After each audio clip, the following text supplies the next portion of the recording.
พากันมาซื้อน้ำพี่น้องเนาะอเมซอนพอดีมีแล้วเลี้ยงน้ำปกติก็บ่ได้กินได้คันบ่มีคนเลี้ยงมันแพง กับบ่ได้ค่อยกินหวานจักสิกินยังคันมากะอันไหนสิเป็นเมนูเด้อนมสดมีจอก32,000 42มีปั่นมีเย็นพี่น้องช็อกโกแลตมีมัทฉะลาเต้ชามะนาวชาดำชานมเริ่มชานมนะพี่น้องเริ่มต้น36,000 ฮอด 48,000ข่อยเอาชานมมาแหละข่อยจะสิกินแต่ละเทื่อมีชานมชาเขียวโอนติดอันนี้เมนูจ้ามีเค้กอันนี้พวกประเภทขนมสบายดีรอบสายเดิมพี่น้องพากันมาสื่อเบิ่งเครื่องของเล็กอะไรเนาะก็เลยมันมีอเมซอนอยู่ในเมืองนี่อยู่ในปักซองเนาะเขาจะตั้งแต่โดนเลยแหละซานมจะออกสดาเกยของเขานะ32บอก36 34กับ38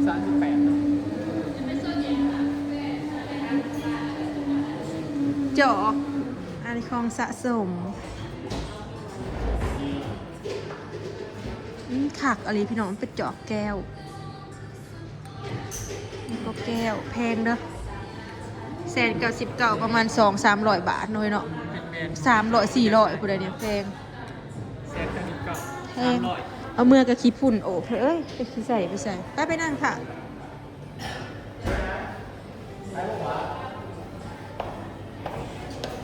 นั่งรอเบิ่งเล็กข้างก็ได้1เพราะว่ามานั่งเพราะว่าเล็กดินะเฮาเลาะไปเบิ่งแต่ละหานว่าหานใดถือเขาก็สิเอาเนาะเบิ่งราคามันก่อนพี่น้องเนาะแต่ว่าราคา3จดมาให้นะมันถูกอยู่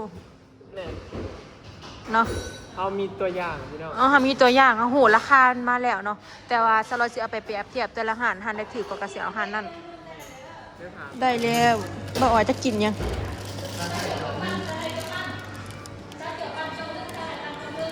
ชานม จะสิกินยังชานมนะเขาเจ้าเอิ้นชาไทยเป็นบ่อยู่ไทยนะพี่น้องไอ้จอก32,000จอกเท่าไหร่ของข่อย32นะจักบาทวะ50 บาทพี่น้อง32,000 50 บาทอันนี้ได้ค่ะ37,000งาน60 บาท65 บาททำเย็นเป็น38 60 บาทบอกหรือ55 บาทประมาณ55 บาท55 บาทยังเพชรโซจักยังพี่น้องคนบ่ได้กินกาแฟไม่กินบ่ได้กินแล้วหัวใจสั่นผมบ่ได้กินกาแฟบ่ฮู้ดอกว่าว่าดีใจแต่ละแบบคนละแบบขอบคุณเอื้อยหลายๆเด้อพากันมาเลี้ยงน้ำอเมซอน2ผัวเมียอันนี้เล็กที่เฮ็ดตูบเนาะสโลสิจดไว้ว่ามันสิเบิดเท่าใดรอบก่อนน่ะก็เบิด3,900ซื้อสีต่างหากได้กับพลอยหยังก็เฮ้ยพลอยปาดรอบนี้เบิด 2,480 บาทซื้อใหม่ละแนงพี่น้องลองมาเฮ็ดตูบหั่นแหละเอาบ่ได้เฮ็ดบ่70 บาทมันยาวสำกันกับตัวยาวอยู่ไอ้นี่มันยาวจักเมตรมันยาว3 เมตรพอดีตูบเอาอันมัดหนึ่งมี10แผ่นเนาะครับ2 มัดก็หาแผ่นเอาครึ่งนึงเอาซีนี่พี่น้องซีใหม่เขาเอิ้นไม้เอียงที่มันเป็นไม้แบบเพชรเบากีแล้วออกเป็นไม้แบบหนึ่งมันบ่ได้เป็นปูนเด้ไอ้มันอยากหักบ่ได้ล่ะคันมีแนวถือกระทงมัน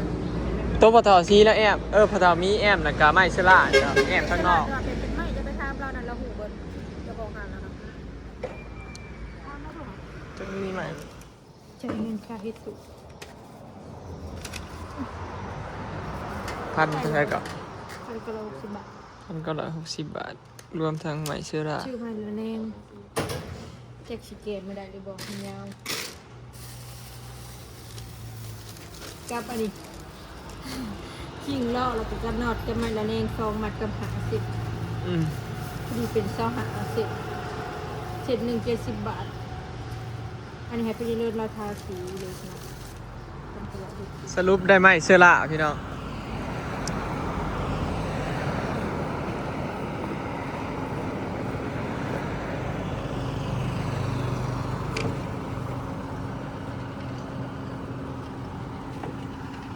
มาซื้อโยฮานนั้นบัวสวรรค์วัสดุก่อสร้าง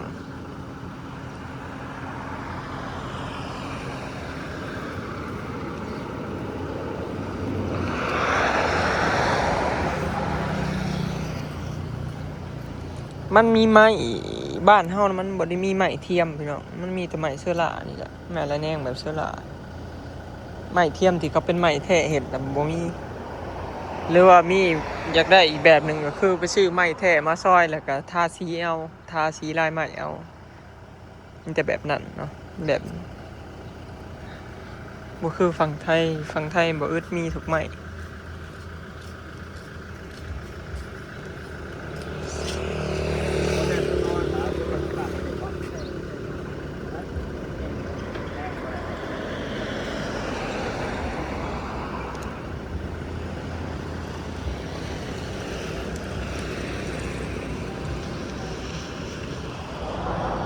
อันนี้ซื้อเป็นแผ่นก็ได้พี่น้องอันใหญ่นะแมทแผ่นละ125 บาทแล้ววะอันน้อยนี่70 บาทไอ้สิเมื่อก่อนพี่น้องบัดนี้ซื้อทีละอย่างจะเครื่องเฮือนจะเครื่องตู้มาหานี่อีกเลยพี่น้องมาถามเบิ่งราคาเล็กเนาะ4x8กับ4x4มันเป็นเล็กใหญ่เนาะเบิ่งราคามันก่อนเล็กแต่ละขนาดก็มันก็มีแบบหนาแบบบางด้วยเนาะเฮ้ยแม่นมันหนาฮอด 1.8 หนาสุด 1.8สีผ้าเลยมื้อนี้ก็สิหนาสิเลาะบนมือนะพี่น้องตอนนี้ก็ได้ไม้เซล่าสิไปเฮ็ดตู้คนเลยเนาะไม้ละแนงเฮ้ยไม้เซล่ากับไม้ละแนงอันเดียวกันบ่อันราคาเขาได้เท่าไหร่มันเป็นราคา1.0หรอ1.2 210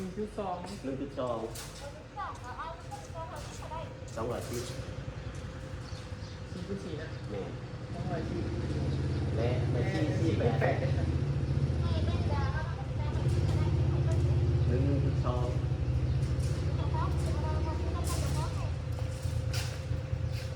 จะได้ก็310บ่รอเนาะ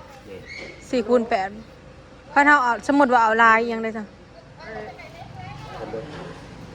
ไอ้1เล็กกัน 4x8 1.2 นั่นราคาเท่าไหร่เนี่ย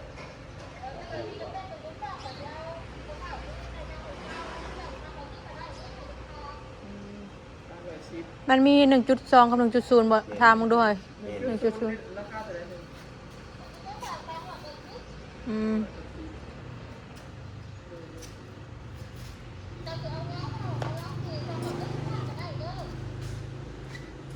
เดี๋ยวเบิ่งราคาไหลเบิ่งก่อน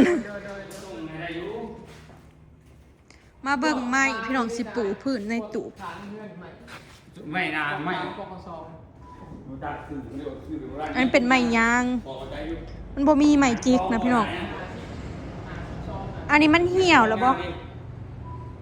แผ่นละ200ไม่แค่นะแผ่น300พี่น้องแบบเทื่อต่อ100มากนะแผ่นนึง300เนาะมันใส่อยู่16แผ่นนะ 3,000 4,000บ่ได้หนังสือใหม่ยาว6 เมตรคือ6 เมตรไปตัดครึ่งก็ได้คือเล็กเอาตัวแผ่นตัวมันงามแล้วไปสิเรียกให้ผมงามดูหันเก่าดึงมาคนเบิ่งเดี๋ยวหันก็เอาตัวนี้ตื่มมันเป็น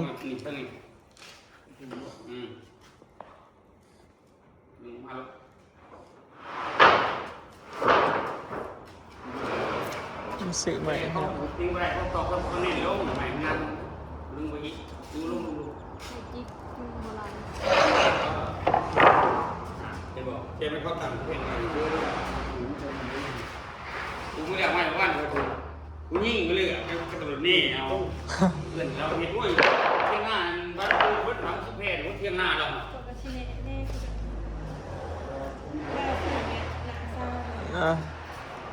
ผ่นละ180 บาท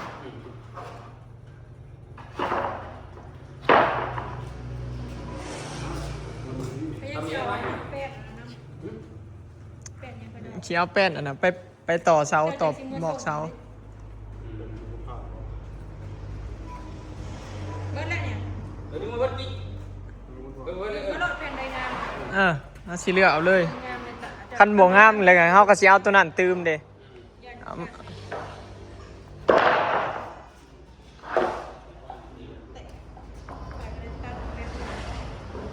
งเอ้ยปฏิบัติเถิด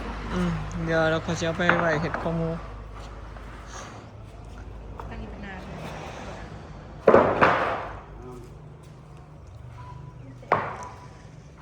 เหี่ยวพวกนี้ อันเหี่ยวเลยอันเหี่ยวไม่ลงเอาเงินกี่นิ้วเบิ่ง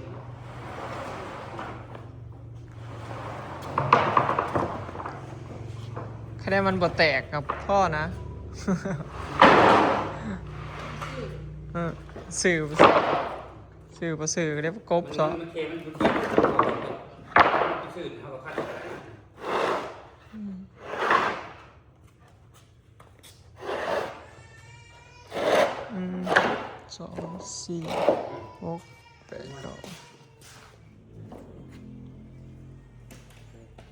จ่ายค่าใหม่น้องฟรีเบิด6,000 บาทอันนี้16 แผ่นเป็นมาเขา4 แผ่น บัดไปส่งในแง่ให้ได้ สองส่วนนี่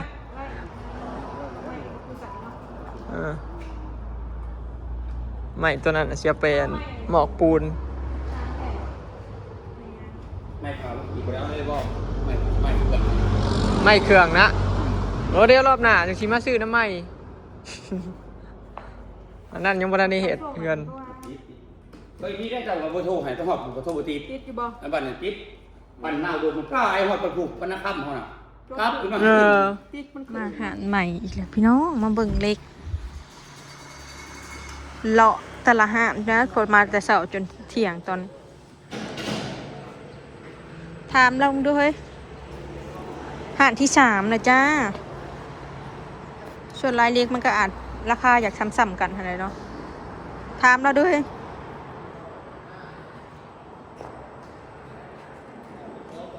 ห้องเวียดเบิดแต่ละหันห้องเวียดนาม ทำเล็กนะ เขามาห่มเด้อแดดพี่น้องมื้อนี้แดดบ่ค่อยฮ้อนบ่ค่อยฮ้อน ว่าจังใดนี่เฮ้ยแดดพัดบ่ค่อยฮ้อน310 บาท ทำอะไรกันยังนิดหน่อย อัน 4คูณ4 มีทุกซีนทุกอันเป็นขั้นตัว 4คูณ4นาเท่าไหร่อ้อย น่าจะได้ งาน 1.2 1.2 22 22สมุนเป็น อันเท่าไหร่นี่ นี่4คูณ4ป่ะ 4เลย เท่าไหร่ 210เอาตัวรู้ มาเบิ่งสังกะสีแต่ว่าเบิดโรงงานนี่บ่มีสีหมักสีที่หมักน่ะบ่มีเนาะเขาเจ้าบอกว่ามันมาเป็นส่วงเขาอยากได้แบบสีทะเลอ่อนๆหั่นนะเนาะแต่ว่ามันบ่มีเบิ่งสีสังกะสีมีแต่สีนั่นนี่อันนี้บ่เราเว้านะเฮ้ยอันนี้บ่จะเว้านะตัวนานะ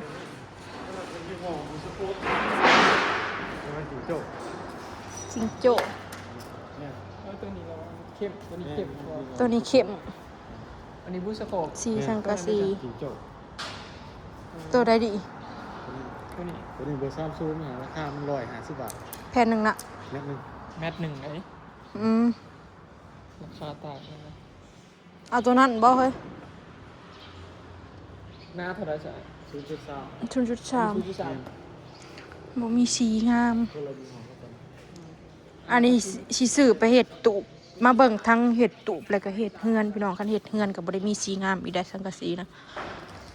ตะกี้ขออยากได้สีนี้ใส่หลังคาตูบหนาสังกะสีนะสีนี้ก็บ่มีแต่สีนี่ค่ะเจ้าสีนี่ขี้ลาย นี่แหละพี่น้องอุปกรณ์เครื่องเฮือนมันบ่หลายเวลาเราจะเฮ็ดอะไรเฮ็ดให้งามๆกับ มันบ่มีเนาะ เดี๋ยว บ่มีสีงามบ่สิเอาสีเทานี่เด้อพี่น้องแมตละ120 บาทรวมทั้งหมดน่ะ8แผ่นแต่ความยาวเนาะก็จะกระบวกขึ้นบ่มีสีงามเลยมาจ่ายค่าสังกะสีเฮ็ดตูบเนาะมันซื้อหลายอย่างรวมกันทั้งของเฮ็ดเงินเฮ็ดตูบ 2,568 บาทข่อยสิเป็นวินแหละพี่น้องยังไม่ได้กินข้าวเที่ยงอยู่จ้าสีเทา เทาอ่อน งามอยู่เนาะ มันสีได้ขาวกันกับสีดำ ใส่ได้กับสีดำสีขาวเมื่อกี้ว่าสิเอาสีทะเลอ่อนๆให้นะพี่น้องสีแบบน้ำทะเลนะบ่มีจ้า มีแต่สีน้ำเงินเข้ม อันนี้มันเป็นแบบโรงงาน SMK เป็นของไทยพี่น้องแต่ว่ามันมีความหนาความบางหลายอย่างอันน่ะแผ่นกันความร้อนบ่แผ่นกันความร้อนบ่หรือยังน่ากินนั่นก็สิตกทอกหลอดตายแล้วเจ้าสิเป็นวินเนาะกินข้าวก็เด้อพี่น้องเติมพลังก่อนเขากินเฟอบ่อ่อยแล้วบ่อยากเฟอ นี่ก็จะเอิ้นว่ายิ้วเขาอันนั้นเพิ่นยิ้วเพิ่น รวมรวมพอเอาชิ้นกับไก่ปนกันเด้อพี่น้องมากินเฟอเราชิมก่อนไม่เมื่อยนั่นนี่สดก็สิมีแห้งค่ะของคอยาวๆจ้าคลิปนี้สิขอเก็บภาพบรรยากาศเด้อซามิเด้อพี่น้องยังบ่ได้แล้วยังสิไปซื้อเล็กอยู่จ้าตอนนี้20:30แล้วคลิปนี้ 49แล้ว อ่ะ 3โมง ไปแล้วพี่น้องสบายดี สบายดี เป็นกำลังใจให้ด้วยนะ